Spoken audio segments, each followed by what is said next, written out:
The sun was barely up when Clara fell to her knees in the dust. The front door of the small cabin slammed shut behind her, her husband's voice still echoing in her ears, cold, final, and cruel. He had told her she'd cursed his bloodline, that no real man could live under a roof full of daughters. She turned back once, clutching her youngest, while the other two hid behind her skirts, their faces smeared with tears and dirt. The man she had married just 4 years ago, now a stranger, stood in the doorway with a shotgun leaning against the frame. He didn't raise it, didn't need to. The look in his eyes was enough to send her walking.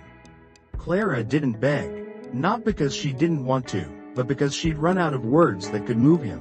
She just nodded once, lips trembling, and walked toward the endless stretch of plains that waited beyond the fence line. The wind carried the faint cry of her youngest as they disappeared into the morning light. The prairie was no place for the weak. But Clara had been weak before, once. That morning she swore she never would be again. Hours passed before the sound of hooves came from the distance. A lone rider, tall in the saddle, slowed as he spotted the figure of a woman walking the trail, 3 small girls clinging to her dress. He didn't speak right away, just tipped his hat and watched her as the wind tugged at her hair. "You lost?" he asked finally, his voice low and rough from years of dust and silence. Clara looked up, squinting against the sun. "No, sir, just without a place." The man studied her, the torn fabric, the girl's bare feet, the way she stood straight even though she looked ready to collapse. He dismounted slowly, boots crunching on the gravel, and offered his canteen. "Water," he said simply. "Got plenty more back at the ranch." She hesitated. "You don't even know who I am." He shrugged. "Ain't my concern who you were. I'm looking at who you are right now, and you're a mother trying to keep 3 little ones alive. That's enough for me." For the first time that day, Clara's eyes filled with something other than fear. Gratitude, maybe, or just the shock of someone seeing her not as a burden, but as a person. He nodded toward his horse. "Name's Jacob. Jacob Holt. My place is about 4 miles east. Ain't much, but it's dry and there's food." Clara didn't answer right away. She looked down at her girls, their small faces turned toward her, waiting for her choice. Then she said softly, "If it's kindness you're offering, Mr. Holt, I'll accept it." Jacob helped them mount up, and for the first time in weeks, Clara felt the ground move beneath her without fear chasing her heels. As the horse carried them across the horizon, the wind picked up again, carrying the smell of sage and rain. Somewhere behind her, a door slammed shut forever. Ahead of her, she didn't yet know, but for the first time, it didn't feel like an ending. Jacob Holt's ranch sat on the edge of nowhere, a patch of dry earth fenced by barbed wire and hope. The house was old timber and stubbornness, built by a man who didn't know how to quit even when life told him to. When Clara and her girls arrived, the place looked as weary as its owner. Jacob dismounted first, lifting the smallest girl from the saddle as gently as if she were made of glass. He wasn't used to children. His voice softened awkwardly when he spoke to them, and he never seemed to know where to put his hands. But there was kindness in the way he offered bread, in the way he filled a basin with water so Clara could wash the dust from her daughters' faces. Inside, the cabin smelled of leather, smoke, and loneliness. A single photograph hung on the wall, a woman with kind eyes holding a newborn, frozen in a past Jacob didn't speak of. Clara noticed it but said nothing. For the next few days, she and the girls helped where they could. She cooked simple meals, swept the floors, and mended what could be mended. Jacob spent long hours outside, fixing fences and tending to the few cattle he had left. They didn't talk much, but in the silence, something gentle began to grow, not love, not yet, but understanding. One evening, when the sky burned orange over the hills, Jacob came in and found Clara sitting by the fire, humming softly. Her daughters were asleep beside her, tangled in a blanket she'd patched with her own dress. He sat across from her and took off his hat. "Don't mean to pry," he said after a moment, "but what kind of man sends his wife out with 3 little ones and no place to go?" Clara's hands froze on the fabric. Her voice was steady, but her eyes were far away. The kind of man who thinks sons are worth more than love. Jacob nodded slowly, the firelight painting deep lines across his face. I had a son once, he said quietly. And a wife who laughed louder than thunder. He paused. Lost them both to fever 4 winters back. Since then, been just me and this land. The room went still except for the crackle of the fire. Clara looked up then, not with pity, but with a kind of shared ache. You kept going, she whispered. He smiled faintly. Didn't know what else to do. That night, when the wind howled through the cracks of the old cabin, Jacob found himself listening for the sound of her voice, soft, calm, like something that belonged to the living world again. And Clara, lying awake on a straw mattress beside her daughters, thought of how strange it felt to be safe, even just for a while. Neither spoke of the future. But both knew that fate had a way of testing those who dared to hope. And somewhere out there, the man who had cast Clara out wasn't finished with his cruelty yet. Morning broke slow and gray over Holt Ranch.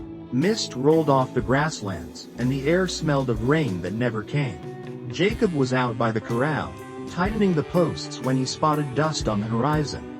A rider coming hard and fast. His gut tensed. Out here, no one rode like that unless trouble followed. Clara was inside, preparing cornmeal for breakfast, when she heard the sound of hooves. Her hands froze on the wooden spoon, heart thudding with a fear she thought she'd buried. Jacob stepped onto the porch, rifle resting easy in his hands. The rider slowed as he neared, a sneer already curling his lip. It was Samuel, Clara's husband, or what was left of the man who once was. His eyes were meaner now, red-rimmed and bitter from whiskey and shame. Well, I'll be damned, Samuel spat, sliding from the saddle. Didn't think I'd find you this far out, Clara. Clara appeared at the doorway, her daughters hiding behind her skirt. Her voice trembled, but she stood tall. You made sure I had nowhere else to go. Samuel smirked. That so? Maybe I came to fix that mistake. His hand drifted toward his holster. Jacob's voice cut through the silence, low and even. You're on my land now. And you'll keep your hand where I can see it. Samuel turned his glare toward him. And who are you? Her savior? Some lonely rancher who took pity on a useless woman? Jacob didn't answer. He didn't need to. The way he held that rifle said enough. Samuel laughed, a harsh, broken sound. You don't know what she is. She's cursed, you hear? Ain't no man ever come near her that didn't lose everything. Clara's breath hitched. Her girls clung tighter. Jacob took a step forward, the wood creaking under his boots. Get off my property. Samuel's face twisted. You'll regret taking what's mine. He spat in the dirt, swung into the saddle, and rode off, but not before letting his words linger like poison in the air. When the sound of hooves faded, Jacob lowered his rifle and turned to Clara. You don't owe me an explanation, he said quietly. But if he's coming back, I need to know what I'm up against. Clara sank into a chair, her eyes distant. He wasn't always like that. He changed after the war. Started seeing ghosts where there weren't any. Said they whispered that I brought him bad luck. Every crop that failed, every drought, every sickness, he blamed on me. Then when the girls were born, he said the curse was sealed. Jacob listened, jaw tight. There's no curse, just a coward looking for someone to punish. She met his eyes, tears glinting in the firelight. He'll come back, Jacob. He doesn't like losing. Jacob set his rifle by the door. Then I'll be ready. That night, thunder rumbled across the plains. The girls slept close to their mother, and Jacob sat by the window, watching the darkness. He'd seen the kind of men who let hate guide them, and he knew Samuel Holt was the kind who'd rather die than let go. The storm outside was moving closer, but the real one, Jacob knew, was already here. The rain came hard that night, the kind that turned dust into mud and made every window rattle like bones. Jacob sat in his chair by the fire, a rifle across his knees, listening to the wind moan through the cracks of the old ranch house. Clara slept fitfully in the next room with her daughters, but every thunderclap made her stir, as if she expected something worse than weather to break through the dark. Sometime near midnight, Jacob heard what he'd been waiting for, not thunder, not rain, but hooves. More than one horse this time. Maybe 3, maybe 4. He rose without a sound, boots silent on the wooden floor, and peered out through the curtain. Lanterns flickered in the distance, bobbing like ghost lights across the plain. They were coming straight for the house. Jacob grabbed his coat and the shotgun from the wall. He opened the door just enough to step out, letting the storm slap against his face. Behind him, Clara's voice came low and trembling. "Jacob?" He didn't turn. "Stay inside, Clara. Lock the door." The riders slowed as they reached the gate, rain streaming off their hats and coats. Samuel was in the lead, a grin stretched across his face, ugly and wet in the lantern light. "Didn't I tell you, Holt?" he called out through the rain. "You'd regret talkin' what's mine." Jacob's voice was calm, but his finger rested easy near the trigger. "She ain't yours. Not anymore." Samuel laughed, spreading his arms. "You think she'll stay with you? You think you're different? Ask any man who's loved her." "Oh wait, you can't. They're all buried now." Jacob didn't flinch, but something cold stirred in his chest. He'd buried enough ghosts to know when one was speaking through a man's madness. "Turn around, Samuel," he said. "Go home before you find something out here you can't shoot your way past." But Samuel was past reason. He spat, signaling to the men beside him, 2 rough-looking drifters with the kind of eyes that only cared about money. Jacob fired a warning shot into the mud. The crack split the rain, echoing over the hills. "Next one won't miss," he warned. Inside, Clara held her daughters close, whispering prayers she hadn't said in years. She could hear Samuel shouting outside, his words like poison through the storm. Then came the sound she feared most, gunfire. A shot, then another, then silence. When the door burst open, it was Jacob, soaked, breathing hard, but alive. He shut the door behind him, bolted it, and leaned the shotgun against the wall. "They're gone," he said finally. "For now." Clara looked up at him, pale and trembling. "He won't stop, Jacob. Not until one of us is dead." Jacob met her gaze, tired, steady, unyielding. "Then I guess I'll make sure it ain't you." Lightning flashed outside, casting their shadows long and sharp against the wall. A man and a woman standing side by side, 2 souls who'd already lost everything once. And as the storm howled around them, Jacob knew this wasn't just a fight for survival anymore. It was the fight that would decide who they really were, and whether love could outlast the ghosts of the past. The storm passed by dawn, leaving the ranch wrapped in silence and fog. Jacob stood outside, the world washed clean and still. Only the mud carried traces of the night before. Hoof prints, broken fences, a single blood trail that vanished into the mist. Inside, Clara sat by the fire, her daughters still asleep beside her. She was pale, her eyes distant. Not the frightened kind of pale, but the hollow kind that comes from remembering too much. Jacob hung his coat by the door and spoke softly. "You get any rest?" She shook her head. "I've had worse nights." He nodded, pouring himself coffee that had gone lukewarm. "He's not gonna stop, Clara. That man's hate runs deeper than the drought." Her voice cracked. "You don't understand, Jacob. It's not just hate, it's belief. He thinks I carry death with me. He wasn't the first." Jacob turned, watching her carefully. "What do you mean, not the first?" She hesitated, as if the words might summon the past back to life. "Before Samuel, there was another. My first husband. He died in a barn fire 2 weeks after our wedding. Folks said I brought it on him, that I was cursed. My father believed them. He married me off again just to be rid of me." Jacob's jaw tightened. "And Samuel carried that story with him?" She nodded. "He used it to feed his anger. Every loss, every failure, I became his reason." Jacob leaned against the mantel, his eyes steady. "That ain't a curse, Clara. That's a man too weak to face his own failings. She looked up at him, tears glinting in the flicker of the fire. Then why does death keep following me, Jacob? First my husband, then the baby I lost before the girls came, now Samuel's out there, and I'm afraid you'll be next. For a long moment, Jacob said nothing. The wind outside had gone quiet, as if the whole world was holding its breath. Then he stepped closer, kneeling beside her. You listen to me, he said gently. There's no curse in you.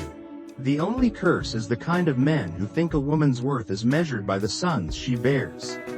I ain't one of them. She closed her eyes, the first sob breaking loose after years of silence. Jacob reached out, hesitating, then rested a hand on her shoulder. When she finally spoke again, her voice was barely above a whisper. He'll come back, Jacob. He won't stop until he kills you, or takes me back. Jacob looked into the fire. The flames reflected in his eyes like something fierce waking inside him.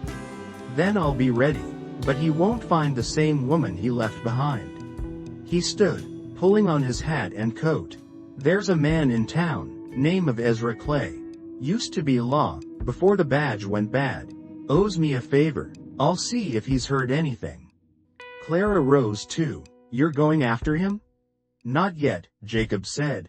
But if Samuel's riding with those men again, I need to know who they are. Can't fight a shadow if you don't know what casts it. He saddled his horse as the morning sun broke through the fog.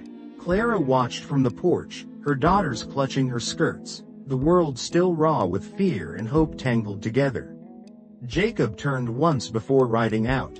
I don't believe in curses, Clara, he said. But I do believe in choices. You made yours. To keep living.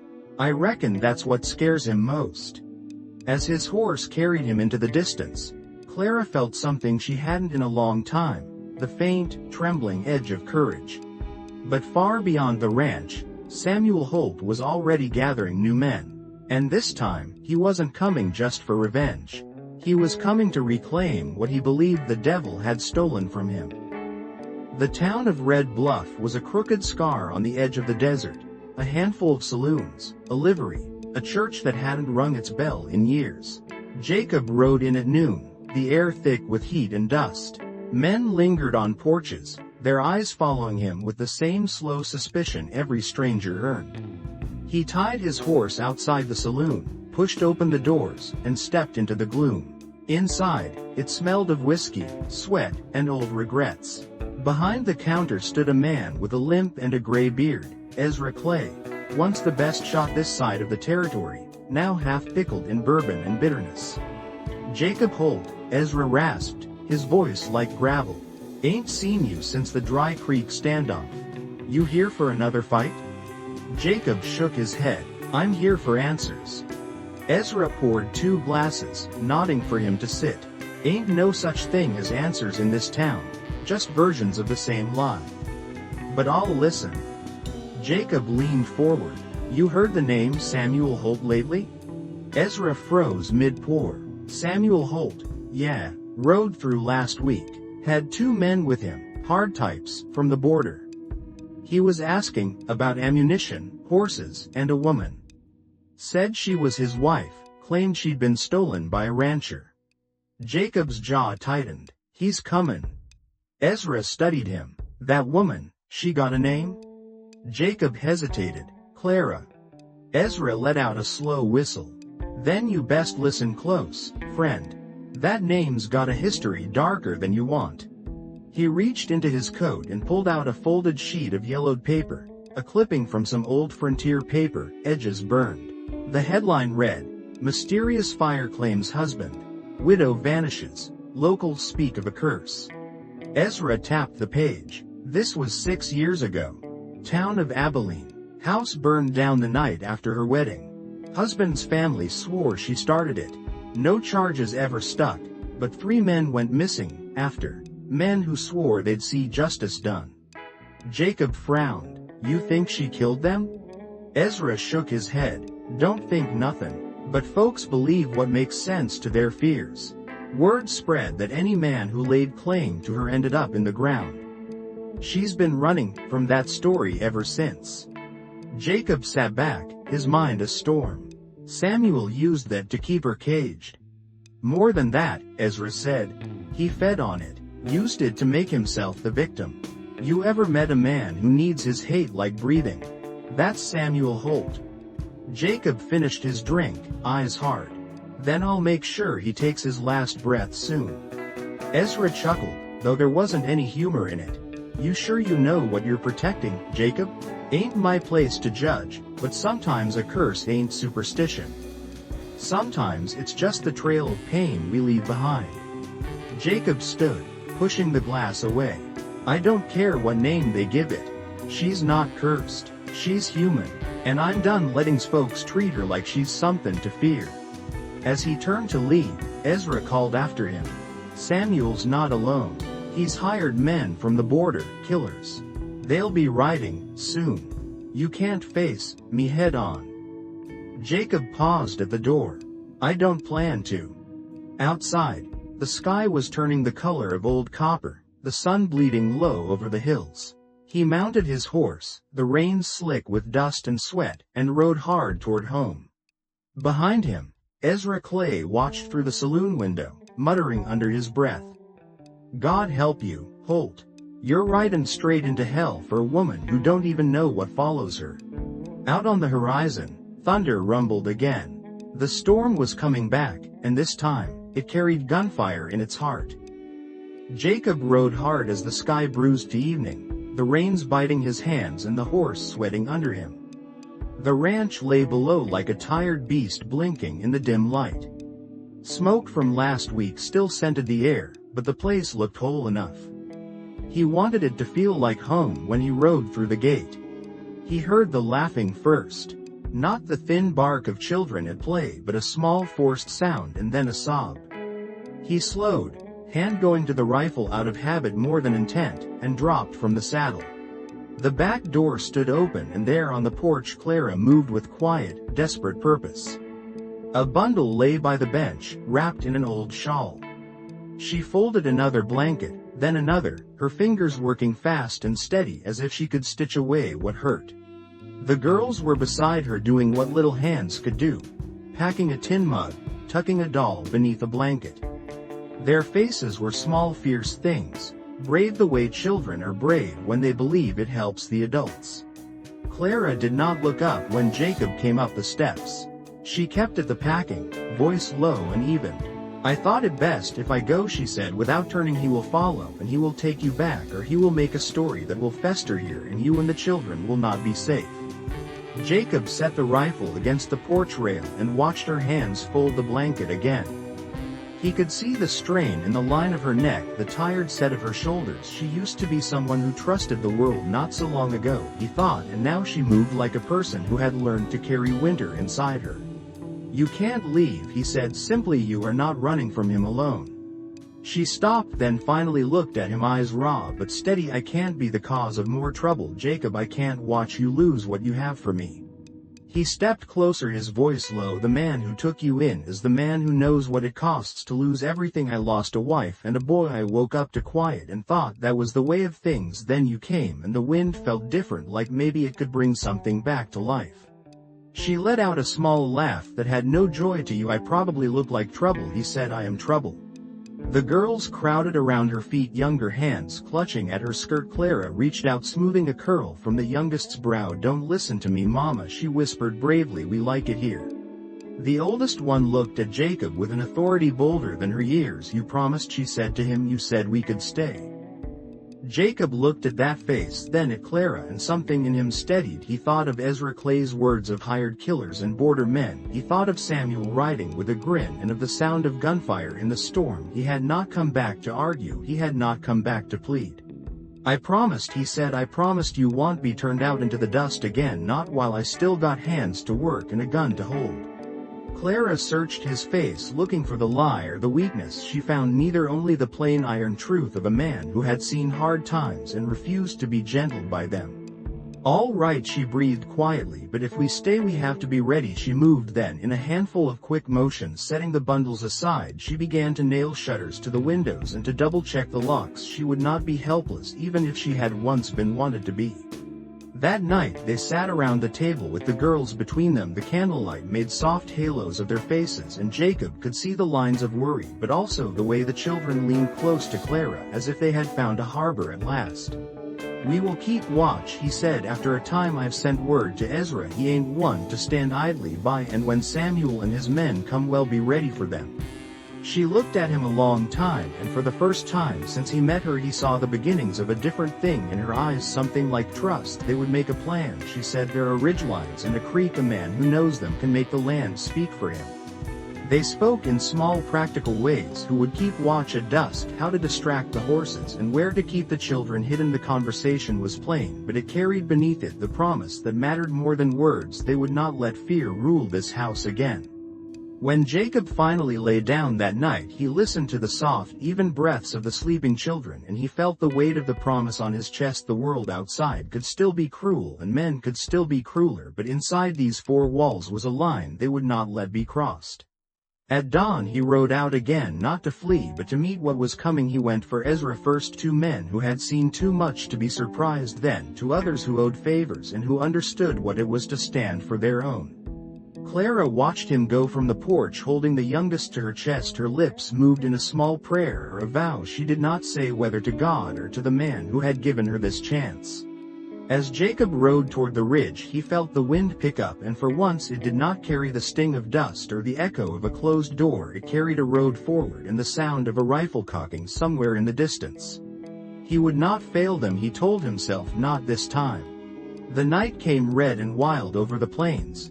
The kind of sky the old-timers used to whisper about. When the blood moon rose, the dead rode again.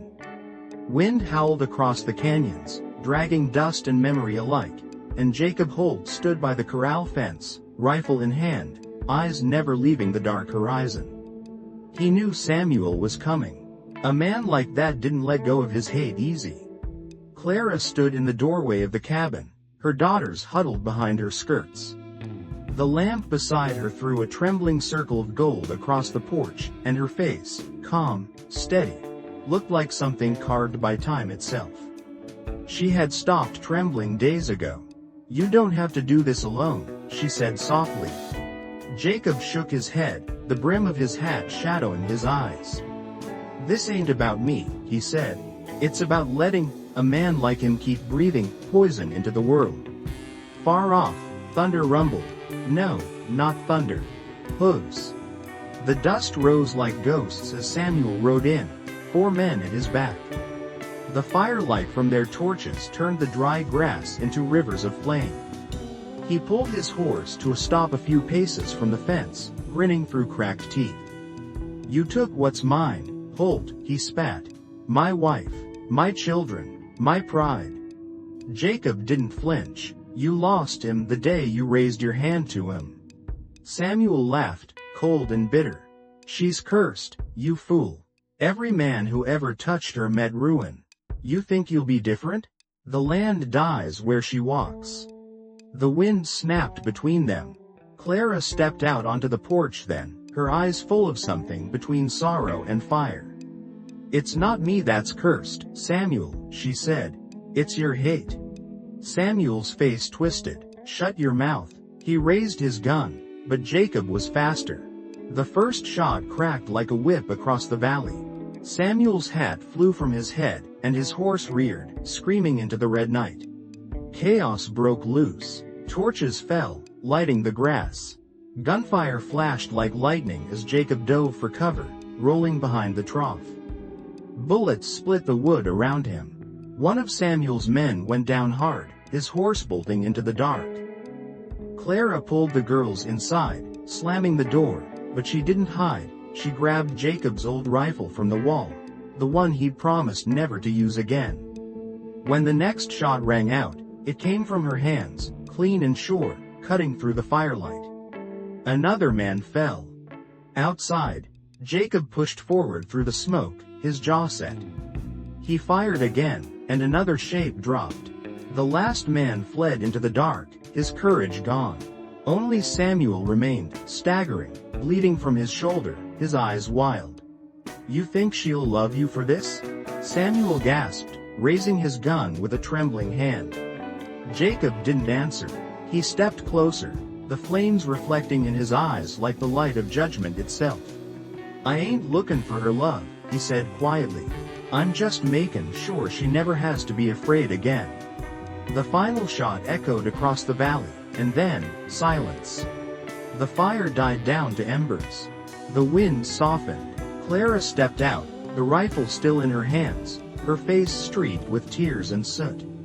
She looked down at Samuel's body, then turned to Jacob, who stood in the fading glow like the last sentinel of a dying world. "You didn't have to save me," she whispered. Jacob lowered his rifle.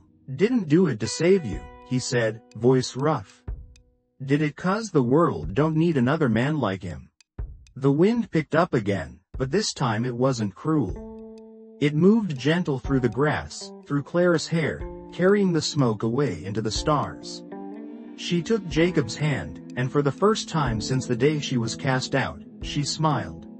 The blood moon faded behind drifting clouds, and dawn began to break, pale and gold across the horizon. The land, once dry and dead, glistened with dew. They buried Samuel on the edge of the valley, unmarked and unspoken for. Jacob said nothing over the grave. There was nothing left to say. Back at the cabin, the girls were feeding the horses, their laughter cutting through the quiet morning. Clara watched them from the porch, and when Jacob joined her, she leaned into him, her hand finding his. Sometimes, the worst of men can break something so deep that only kindness can mend it. And sometimes, the loneliest hearts find their way home through the fire. The West would forget Samuel's name in time, but it would remember hers. The woman who was cast out for bearing daughters, and the man who taught her that being loved was no sin at all. And as the wind rolled down the valley, it carried the sound of new life, horses, laughter, and the quiet promise of peace at last. Months passed on the Holt Ranch, and the seasons changed like slow, deliberate brushstrokes across the plains. Spring came first, brushing the dry earth with green and yellow, coaxing wildflowers from cracks in the soil. The girls ran barefoot through the fields, laughing, chasing each other between the fence posts, their hair tangled with the scent of sage and rain. Clara moved among them, tending to the garden and the small livestock, her hands calloused but steady. The weight of fear had eased from her shoulders, replaced by something quieter and stronger, the certainty that she belonged here, in this place, with these people, and that her daughters could grow without shame or sorrow shadowing them. Jacob worked the ranch as he always had, but now the work carried a new meaning. Each fence post he hammered, each gate he repaired, each horse he tended was no longer just labor to survive, it was protection, care, and creation. And in the evenings, when the work was done, he would find Clara waiting by the porch, and they would sit together in the golden light, sharing small conversations that held whole worlds inside them. The cabin, once just a shelter from the storms of the plains and the cruelty of men, had become a home.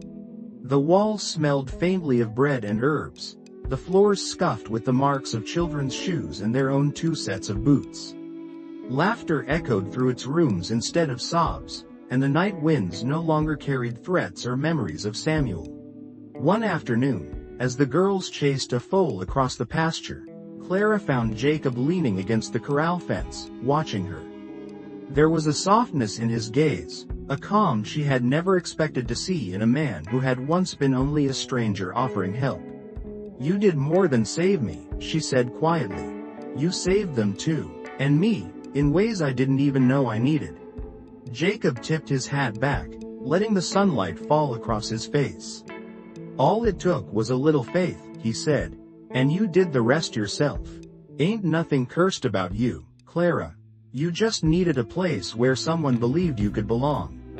For the first time in years, Clara smiled without fear, without hesitation. She stepped closer to him, resting a hand on his arm, feeling the quiet strength in his presence. "Then we belong," she said simply. As the sun dipped low behind the distant hills, the wind carried no whispers of hate, no echoes of the past. It swept the plain clean and warm, rustling the grasses and wildflowers like applause for life that had endured. The girls ran to their mother, laughing, and Jacob opened his arms to them, a family united by more than chance, by courage, love, and the stubborn will to protect each other against all odds. The Holt Ranch had become more than a refuge. It was proof that even the loneliest hearts could find hope, and that love could bloom even in soil that had been thought barren. And for the first time in her life, Clara knew she was not just surviving, she was living. The sun rose slowly over the Holt Ranch, painting the plains in shades of gold and amber. Clara stood at the edge of the garden, her daughters playing among the flowers, laughing freely without fear or restraint. The air smelled of fresh earth and hope, carrying the faint rustle of wild grasses that whispered across the valley. Jacob came up behind her, leaning on the fence, watching her and the girls with a quiet smile. There was no tension now, no shadows of the past to chase them, only the simple, steadfast rhythm of life on the frontier. "You see them?" Jacob said, nodding toward the children. "All of this, it's ours now. No one can take it from us." Clara turned, her eyes glistening with sunlight and tears alike. "We earned it," she said. "Not just the land, but each other. We fought the storms and the men who thought they could break us, and we won." The wind picked up, gentle and warm, sweeping across the fields and carrying the faint scent of pine and sage. It whispered promises of tomorrow, of peace, and of the life they had finally claimed for themselves. Jacob took her hand, and they stood together in the quiet morning, a family stronger than fear, more enduring than the cruelties of the past. For Clara, for her daughters, for the lonely rancher who had once wandered these plains with nothing but his work and his solitude, the future was no longer a threat. It was theirs to shape. As the camera of the imagination would pull back, the ranch lay bathed in soft morning light. Horses grazed, the wind carried the echoes of laughter, and for the first time in years, the horizon promised more than survival. It promised life, love, and the unbroken spirit of the West. The past was behind them, the storms endured, and the road ahead stretched wide and open. And through it all, the wind would carry their story, a tale of courage, of redemption, and of love that refused to be broken.